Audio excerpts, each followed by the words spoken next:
વાલા નાગરિક ભાઈઓ અને બહેનો, 69માં સ્વાતંત્ર્ય દિવસની આપ સૌને અનેક અનેક શુભકામનાઓ. દેશ માટે અવિરત સંઘર્ષ કરીને પોતાની જિંદગી ખપાવીને આપણને મહામૂલી આઝાદી અપાવનારા સૌ વીરોને નમન કરવાનો આજે આ અવસર છે. ભારતના તિરંગાની આન બાન અને શાન માટે વંદે માતરમનો મંત્ર ગુંજાવતા જેમણે જીવન હોમી દીધા એ નામી અનામી શહીદોનું આજે પુણ્ય સ્મરણ કરવાની ઘડી છે. આપણા સ્વાતંત્ર્ય વીરોનું સન્માન કરતા તેમને મળતા પેન્શનમાં 4,000 રૂપિયાનો વધારો કરી હવે દર માસે ₹10,000 નિર્વાહ પેન્શન આપવાનો તથા સ્વાતંત્ર્ય સેનાનીઓના આશ્રિતોના નિર્વાહ પેન્શનમાં 2,000 રૂપિયાની વૃદ્ધિ કરી માસિક ₹7,000 પેન્શન આપવાનો નિર્ણય કરીને આપણે માતૃભૂમિની મુક્તિ કાજે જજુમનારા સ્વાતંત્ર્ય સેનાનીઓ પ્રત્યે આદરભાવ વ્યક્ત કર્યો છે. આપણા સૌ માટે ગૌરવની બાબત છે કે આઝાદીના શિરમોર એવા બે મહાન વ્યક્તિત્વ મહાત્મા ગાંધી અને સરદાર પટેલ ગુજરાતના સપૂત હતા. તેથી જ આપણી જવાબદારી પણ અન્ય દેશવાસીઓ કરતાં સવિશેષ બને છે. ગાંધીજી અને સરદાર સાહેબના સ્વપ્નો પૂરા કરવાની જવાબદારી આપણું દાયિત્વ બને છે અને ગુજરાતે એ જિમ્મેદારી પૂરી નિષ્ઠાથી અદા કરી છે. તેનું ગૌરવ આપણે આજે કરી શકીએ તેમ છીએ. સ્વરાજ માટે જેઓ ખપી ગયા એ સૌનું સપનું હતું સુરાજ. સુરાજ્ય એટલે શું? દરિદ્ર નારાયણનું કલ્યાણ કરવાનું અને વિકાસના માર્ગે સહિયારું પ્રયાણ કરવાનું. એને જ સુરાજ્ય કહેવાય ને. ભાઈઓ બહેનો, ગુજરાતે એ દિશામાં સફળ પ્રયાસો આદર્યા છે અને એટલે જ તો આપણો મંત્ર રહ્યો છે સૌનો સાથ સૌનો વિકાસ. આપણા ગુજરાતની 6.5 કરોડની જનસંખ્યાના અડધો હિસ્સો એટલે કે 3 કરોડ જેટલી માતાઓ બહેનો નારી શક્તિનો છે. એ નારી શક્તિને સન્માન અને સમાન તકો આપવાની પ્રતિબદ્ધતા સાથે આપણે નારી સશક્તિકરણની અનેક નવતર પહેલ ગુજરાતમાં ચરિતાર્થ કરી છે. ગત વર્ષથી ગુજરાતમાં સરકારે મહિલાઓ માટે પહેલીવાર વિશેષ જેન્ડર બજેટ ફાળવ્યું છે. 100% મહિલાલક્ષી એવી 132 યોજનાઓ સાથે જેન્ડર બજેટમાં 593 જેટલી યોજનાઓ સમાવી 47,000 કરતાં વધારે રૂપિયાની ફાળવણી કરવાનું એક અભૂતપૂર્વ કાર્ય થયું છે. સમાજ વ્યવસ્થામાં નારી શક્તિનું ગૌરવ અને સશક્તિકરણના ઉમદા વિચાર સાથે આપણે મહિલાઓના પોષણ, શિક્ષણ, આર્થિક અને સામાજિક વિકાસ, મહિલા સુરક્ષા, મહિલા આરોગ્ય રક્ષા જેવા મહત્ત્વપૂર્ણ પાસાઓને અગ્રતા આપી છે. રાજ્ય સરકારની પોલીસ દળની ભરતી સહિતની તમામ ભરતીઓમાં બધા જ સંવર્ગોમાં 33% બહેનો માટે ફાળવણી સુનિશ્ચિત કરી છે. મહિલા શક્તિને જનપ્રતિનિધિત્વ સક્રિય કરવાના અભિગમથી સ્થાનિક સ્વરાજની સંસ્થાઓની ચૂંટણીઓમાં પણ મહિલાની ભાગીદારી 33%થી વધારીને 50% કરી છે. આર્થિક પ્રવૃત્તિઓમાં મહિલાઓને પ્રોત્સાહન આપવા આપણે સખી મંડળો અને સ્વસહાય જૂથની 30 લાખથી વધુ બહેનોને પગભર થવા બેન્કો દ્વારા કેશ ક્રેડિટ અપાવી છે. સાથે સાથે 147 મહિલા પશુપાલકોની સહકારી મંડળીઓ માટે ટોકન ભાવે જમીન અને તેના ઉપર મકાન બનાવવા માટે 154 મંડળીઓને સહાય આપણે આપી છે. હવે હજુ આગળ વધીને મહિલા ઉદ્યોગ સાહસિકોને પણ પોતાનો સ્વતંત્ર ઉદ્યોગ વ્યવસાય શરૂ કરવા માટે રાજ્યમાં પહેલીવાર સાણંદમાં મહિલાઓ માટે વિશેષ ઔદ્યોગિક વસાહત શરૂ કરવાનો નિર્ણય કર્યો છે. નોકરી હોય કે જનપ્રતિનિધિત્વ, ગામમાં પશુપાલન હોય કે શહેરમાં મોટા ઉદ્યોગ, દરેક ક્ષેત્રે ગુજરાતની મહિલા શક્તિ આગળ વધે તે જ મારી નેમ છે. ભાઈઓ બહેનો, જે સાબરમતીના કિનારે વર્ષો પહેલાં સ્વતંત્રતા પ્રાપ્તિ માટેનું વિરાટ જન આંદોલન જાગેલું, તે જ સાબરમતીના કિનારે આજે આપણે ગુજરાતમાં વિકાસનું જન આંદોલન જગાવ્યું છે. વિકાસ પથ પર દેશની યુવા શક્તિની મહત્ત્વની ભૂમિકા છે. આજે ભારતમાં 65% કરતાં વધારે જનસંખ્યા 35 વર્ષથી નીચેની વયની છે. તેને વિકાસના જન આંદોલનમાં આપણે શિક્ષણ અને રોજગારલક્ષી કૌશલ્ય નિર્માણ દ્વારા જોડી છે. ગુજરાત રાજ્યમાં આજે 63 જેટલી યુનિવર્સિટીઓ અને સંશોધન કેન્દ્રો યુવા વર્ગોને ઉચ્ચ અભ્યાસ તેમજ રોજગારલક્ષી નિમણૂકતાની તક પૂરી પાડે છે. 700 જેટલા ITIના નેટવર્ક અને કૌશલ્યવર્ધન કેન્દ્રો રોજગારલક્ષી શિક્ષણના ધમધમતા કેન્દ્રો બન્યા છે. વિશેષમાં ઉદ્યોગને અનુરૂપ કૌશલ્યવર્ધન થકી આપણે ગુજરાતમાં હર હાથને કામના સ્વપ્નને સાકાર કરી શક્યા છીએ. સાહસિકતા ગુજરાતીઓના લોહીમાં ભણાયેલી છે. આપણે નોકરી કરતાં પોતાનો ધંધો વ્યવસાય કરવાનું વધુ પસંદ કરનારા લોકો છીએ. તેથી જ સરકારે નવયુવાનોને પોતાનો ઉદ્યોગ વ્યવસાય શરૂ કરીને સ્વરોજગારીના માર્ગે વાળવા રાજ્યની ઔદ્યોગિક વસાહતોમાં તૈયાર શેડની ફાળવણી તેમજ સ્ટાર્ટઅપ યોજના હેઠળ તકનીકી સહાય અને બેંક સહાયનો લાભ પણ આપવાનો નિર્ણય કર્યો છે. પંડિત દીનદયાળ ઉપાધ્યાય યુવા સાહસિકતા યોજના અન્વયે 9,917 યુવાનોને વ્યાજ સહાય યોજનાનો લાભ આપ્યો છે. ગુજરાતનો યુવાન રોજગારી શોધનાર નહીં પરંતુ રોજગાર પૂરો પાડનાર બને તે આપણો ધ્યેય છે. એટલું જ નહીં, યુવા ધનમાં રાષ્ટ્ર નિર્માણ પ્રત્યે ભાવના ઉત્પન્ન થાય તે માટે અત્યાર સુધી લગભગ 36,000 સ્ટુડન્ટ્સ પોલીસ કેડેટ્સને તૈયાર કરી તેમને એક નવા આત્મવિશ્વાસથી સજ્જ કરવાનો પ્રયાસ આ સરકારે કર્યો છે. ભાઈઓ બહેનો, વિકાસ આખરે સામાન્ય માનવીના જીવનની સુધારણા માટે જ હોય છે. આમ સરકારનું દાયિત્વ પણ સૌની સુખાકારીનું જ હોય. તેથી અમારી સરકારે ગરીબ અને મધ્યમ વર્ગના પરિવારોને શિક્ષણ અને સ્વાસ્થ્ય સંબંધી સવલતો પૂરી પાડવામાં કોઈ કચાશ રાખી નથી. જ્યારે કોઈ પણ ગરીબ પરિવાર યા મધ્યમ વર્ગ પરિવાર ઉપર ગંભીર માંદગીની આફત આવે ત્યારે સારવારના ખર્ચ માત્રથી એવા પરિવારો થથરી ઉઠતા હોય છે. ગંભીર રોગની સારવારમાં સહાયભૂત બનવા BPL કુટુંબો માટે રાજ્ય સરકારે મુખ્યમંત્રી અમૃતમ યોજના શરૂ કરી હતી. ત્યારબાદ તેનો વ્યાપ વધારીને ગરીબ મધ્યમ વર્ગના માનવીઓને એનો ઉપયોગ થાય એ માટે મા વાત્સલ્ય યોજના શરૂ કરી છે.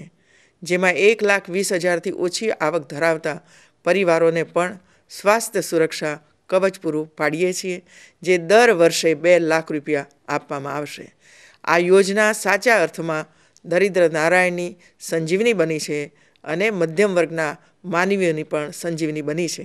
હવે એનાથી પણ આગળ વધીને અમારી સરકારે સૌ નાગરિકો માટે વિનામૂલ્યે રોગ નિદાનનું અભિયાન શરૂ કર્યું છે. આપ સમજી શકો છો કે સારવાર કરતાં રોગને પ્રથમ ચરણે જ રોકી દેવો જોઈએ, એ જ વધુ યોગ્ય છે.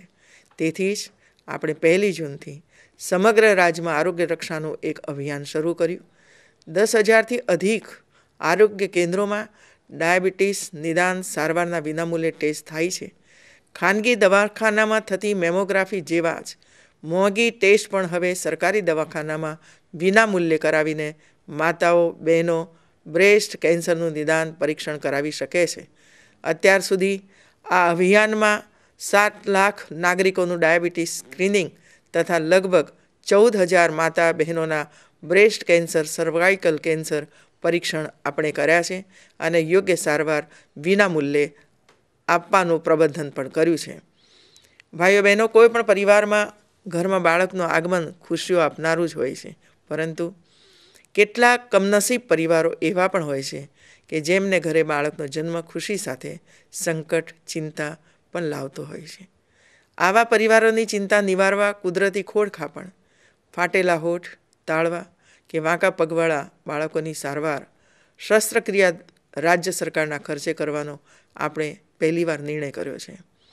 અત્યાર સુધી આ અભિયાન અંતર્ગત 43 લાખ બાળકોનું સ્ક્રીનિંગ થઈ ચૂક્યું છે અને ખોડખાપણવાળા 2,108 ભૂલકાઓ શોધી અત્યાર સુધી 828 બાળકોની પ્લાસ્ટિક સર્જરી વિનામૂલ્યે કરી આપીને પરિવારોના ચહેરા પર મુસ્કાન લાવ્યા છીએ.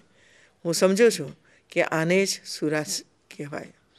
ભાઈઓ અને બહેનો, વિકાસ માત્ર યોજનાઓ અને જનજાગૃતિના અભિયાનો સુધી સીમિત નથી હોતી.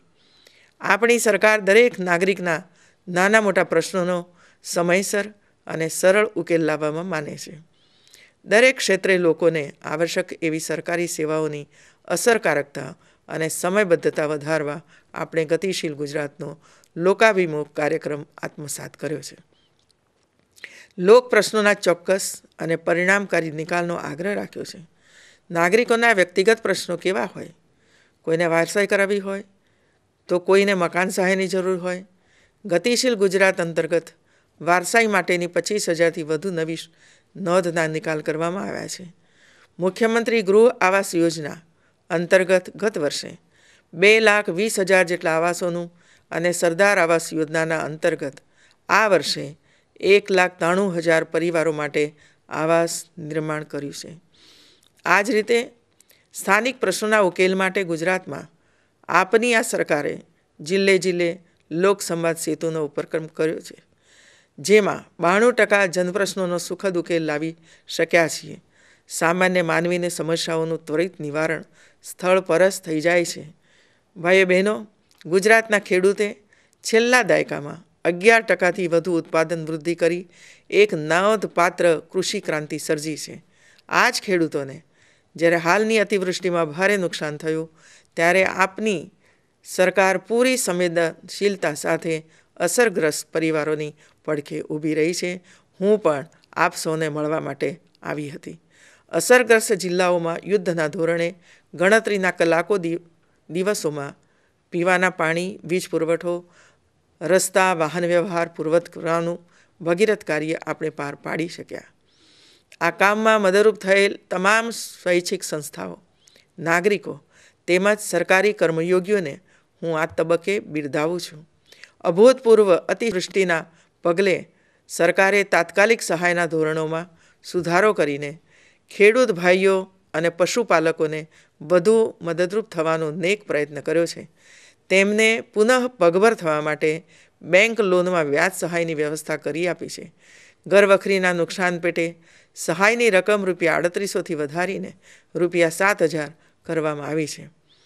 ગુજરાતીઓ ગરીબ અને જરૂરતમંદ માનવીઓને મદદરૂપ થવા હર હંમેશ તત્પર રહે છે. ગુજરાત માનવ સેવા અને દાનવીરોની ભૂમિ છે. આપણી સરકાર વંચિતો પ્રત્યે વિશેષ કાળજી રાખે છે. ગુજરાતે ગરીબ કલ્યાણ મેળાઓ યોજીને સરકારની યોજનાના લાભો સીધા જ ગરીબોને અને મધ્યમ વર્ગના નાગરિકો ભાઈઓ અને બહેનોને ઘર આંગણે જઈને પહોંચાડ્યા છે. ગુજરાતમાં 7મા ચરણમાં ગ્રામીણ અને શહેરી ક્ષેત્રોમાં મળીને 127 ગરીબ કલ્યાણ મેળાઓ યોજાયા છે, જેમાં 10 લાખથી વધુ ગરીબ લાભાર્થીઓને રાજ્ય સરકારે ₹1,338 કરોડની સહાય ચૂકવી છે. અત્યારે ગરીબ કલ્યાણ મેળાનું 8મું ચરણ ચાલી રહ્યું છે, જેમાં અંદાજિત 13 લાખ વ્યક્તિઓને વિવિધ વિકાસલક્ષી લાભો આપવાની ઉત્તમ કામગીરી થઈ રહી છે. હાલમાં વનબંધુ પરિવારોના સર્વાંગી વિકાસને આપણે વેગવંતો બનાવ્યો છે.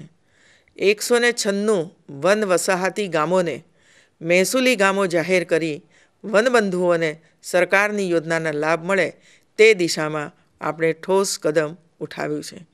લગભગ 11,800 વનબંધુ ખાતેદારોને જમીનના પટ્ટા આપવાનું તેમને અન્ય લાભો માટે અધિકૃત કરવાનું એક મહા ઉપયોગી કાર્ય થયું છે.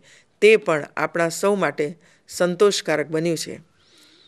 મિત્રો, આઝાદીનું સ્મરણ કરવાનું આ પર્વ ઔપચારિકતા કે બીબાઢાળ ઉજવણીનું આ પર્વ ન બની રહે, પણ લોકો વચ્ચે લોક ભાગીદારીથી ઉજવાય તે હેતુથી ગુજરાતમાં આપણે રાષ્ટ્રીય પર્વને જિલ્લા મથકોએ ઉજવવાની પરંપરા જાળવી રાખી છે. આ વર્ષે તાલુકા કક્ષાના કાર્યક્રમો તાલુકાના મોટા ગામમાં થાય તેવું પણ આપણે નક્કી કર્યું છે, જેથી પર્વના ઉત્સાહની લોકોને વધુ નજીકથી પ્રતીતિ થાય. વધુમાં વધુ આપણે રાજ્ય કક્ષાના કાર્યક્રમમાં તે વિસ્તારના પ્રગતિશીલ ખેડૂતો, કૃષિ ક્ષેત્રે સિદ્ધિ મેળવનાર અને નોંધપાત્ર યોગદાન આપનાર વ્યક્તિઓને પણ સામેલ કરીશું. યુવા પેઢી આ પર્વના મહિમા પ્રત્યે વધુ સજાગ બને તે પણ એટલું જ જરૂરી છે. આ વર્ષે બાળકવિ સંમેલન અને ચિત્રકલા સ્પર્ધામાં વિજયી બનેલ ભૂલકાઓને તેમજ ખેલકૂદ અને ઉચ્ચ સ્પર્ધાત્મક પરીક્ષામાં ઉત્તીર્ણ થયેલા યુવાનોને સ્વતંત્ર દિવસની ઉજવણીમાં પ્રત્યક્ષ જોડવાનો નિર્ણય આપણે કર્યો છે. ભાઈઓ બહેનો, ગુજરાતની 1.5 દાયકાની અવિરત પ્રગતિનો મજબૂત પાયો સમાજની શાંતિ, સલામતી, એકતા અને અખંડિતતાનો આભારી છે. દરેક ગુજરાતીની સૂઝ, સમજ અને પરિપક્વ સોચને આભારી છે. ગુજરાતની આ વિકાસ ગાથામાં સૌને સાંકળીને આગળ વધવાનું આપણું એક સામાજિક દાયિત્વ બને છે. દરેક ગુજરાતી ગુજરાતના વિકાસના લાભમાં ભાગીદાર છે. તેનું સ્મરણ કરવાનું આ પર્વ એક અવસર છે. વિકાસશીલ, ગતિશીલ અને પ્રગતિશીલ ગુજરાતની અસ્મિતાને ઊની આંચ પણ ન આવે અને ગરિમા સચવાય તેમાં જ સૌ ગુજરાતીઓનું ગૌરવ છે. ચાલો ગુજરાતના વિકાસની આ ગતિશીલતામાં સક્રિયતાથી જોડાઈને રાષ્ટ્ર માટે જીવી જાણીએ, સમાજને સેવાભાવે કંઈક આપીએ, આ આઝાદી પર્વની ઉજવણી સાચા અર્થમાં કરીએ. સૌના સાથે સૌના વિકાસે મારા, તમારા, આપણા ગુજરાતને વિકાસની નવી ક્ષિતિજો સર કરાવીએ એ જ અભિલાષા ફરી એકવાર સૌને સ્વાતંત્ર્ય પર્વની અનેક અનેક શુભેચ્છાઓ સાથે. જય જય ગરવી ગુજરાત.